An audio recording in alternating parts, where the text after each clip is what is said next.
mengelola sampah rumah tangga sebagai wujud mencintai bumi dan mencintai kehidupan. Inilah gambaran kita bagaimana kita diajak untuk masuk dalam sebuah permasalahan sampah dalam hidup kita. Sampah menjadi permasalahan yang utama terutama di ibu kota. Nah, kita berada di Jakarta, maka sampah menjadi permasalahan utama yang perlu kita atasi. Sampah merupakan produk manusia yang merusak keutuhan ciptaan. Nah, kita bisa lihat bagaimana TPS Bantar Gebang yang menampung sampah-sampah yang ada di kota Jakarta. Nah, bagaimana TPS ini sudah juga pernah memakan korban. Bahkan kita tahu bahwa di Bantar Gebang itu sumber penyakit. Bagaimana kita diajak untuk berpikir apa yang bisa kita lakukan dalam kondisi seperti itu. Nah, kalau kita lihat bahwa sampah yang ada di Bantar Gebang dimanapun, di TPS-TPS yang lain, sebagian besar atau 60% itu dari rumah tangga. Nah, kita diajak sebagai rumah tangga atau rumah-rumah kecil ini mampu untuk sedikit banyak mengurangi sampah, permasalahan sampah yang ada. Sampah ketika kita olah akan menjadi berkat, tetapi ketika kita tidak mengolahnya maka akan menjadi bisa dikatakan menjadi kutuk bagi kita. Nah, kita lihat bagaimana permasalahan sedotan plastik saja yang mengancam bumi. Sampah sedotan plastik di Indonesia itu 93,2 juta unit sedotan yang beredar di Indonesia ya. Nah, bagaimana sampah plastik ini sangat mengganggu kehidupan, terutama untuk biota laut. Nah, kita pernah dengar bagaimana jarak sedotan, pemakaian sedotan di Indonesia itu jaraknya antara Jakarta dan Mexico City. Nah, ini per hari jadi 16,784 km. Kalau per minggu itu sampai 117.449 km. Artinya 3 kali kita keliling bumi. Nah, bagaimana kita diajak untuk menyadari bahwa dengan kita membuang sampah sembarangan, tidak mengolahnya, maka kayak penyu mati, lalu terjadi pencemaran lingkungan. Nah, bagaimana kita diajak untuk mulai green waste atau mengolah sampah rumah tangga ini sehingga sampah ini menjadi berkat. Nah, kita lihat bagaimana caranya. Yang pertama, kita diharapkan untuk gemas gerakan hemat kertas. Lalu yang kedua, pantik foam, pantang plastik dan styrofoam. Kemudian BBM, itu bawa botol minum. Bom, bawa omprengan makanan. Lalu ada yang istilah babe gue, barang bekas gunanya oke. Nah, dengan ini kita diajak untuk apa? Ketika kita belanja, kita sudah membawa kantong sendiri dari rumah, tas sendiri dari rumah, sehingga tidak banyak kantong plastik yang kita gunakan. Dan yang perlu berikutnya adalah 3R. Reduce, reuse, dan recycle. Ini bagaimana memanfaatkan ulang dari bahan-bahan yang ada. Nah, kita juga akan melihat bagaimana fakta dari styrofoam. Nah, styrofoam ini bukan untuk tempat makanan, tetapi styrofoam ini sebetulnya adalah bahan bangunan untuk isolator. Nah, ketika kita menggunakan styrofoam, ada dampak yang luar biasa bagi kesehatan kita. terutama jika makanan yang kita masukkan satu panas, yang kedua berminyak. Nah, bagaimana kita diajak untuk peduli dengan hidup kita melalui cara hidup kita. Nah, Bapak Ibu, para saudara dan saudari yang terkasih, kita tahu bahwa kita itu menghasilkan sampah.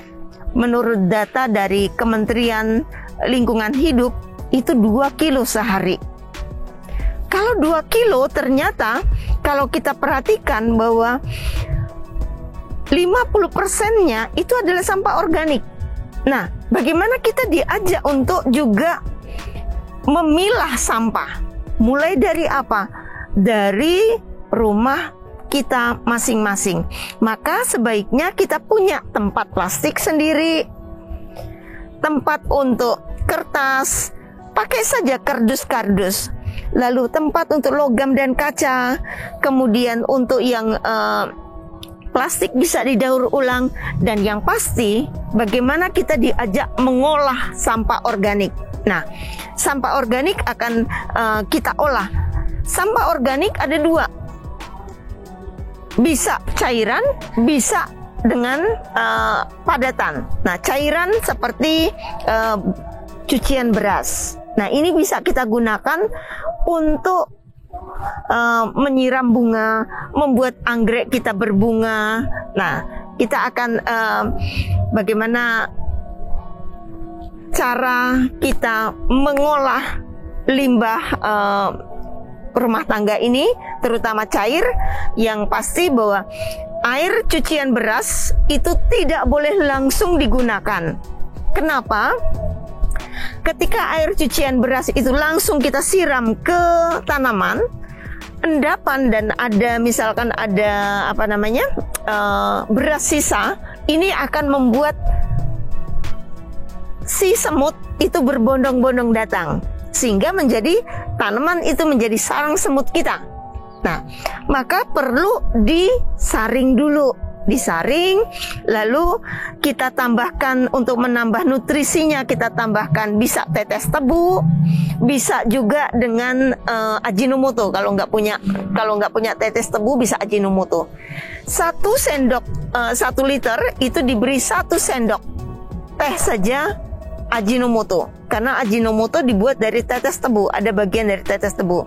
Nah, kita biarkan semalam, kemudian kita besok paginya kita semprot untuk tanaman, dan itu akan membantu tanaman kita menjadi subur, menjadi segar, dan cepat berbunga. Lalu, apalagi yang kita lakukan? Kita punya juga limbah rumah tangga berupa apa? Berupa air cucian kita. Nah, air cucian ini menjadi limbah rumah tangga yang luar biasa mengerikan, karena akan menjadi polutan bagi air dan mencemari tanah. Air dan tanah kita akan tercemar. Nah, bagaimana kita menambahkan supaya supaya air deterjen kita tidak merusak lingkungan?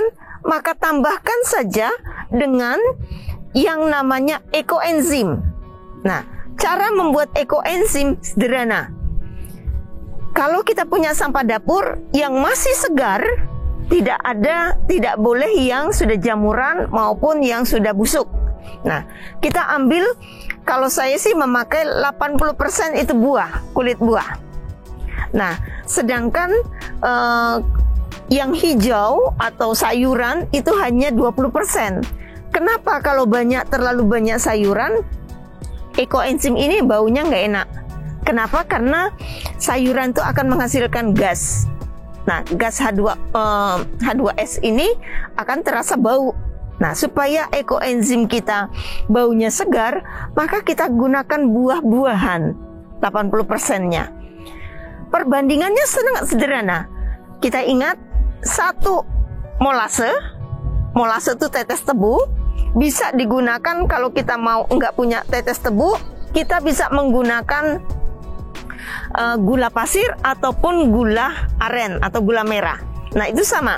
Jadi 70, kalau kita punya satu botol aqua itu berarti 75 gram ditambah dengan 225 gram sampah organik ditambah dengan 700 ml air.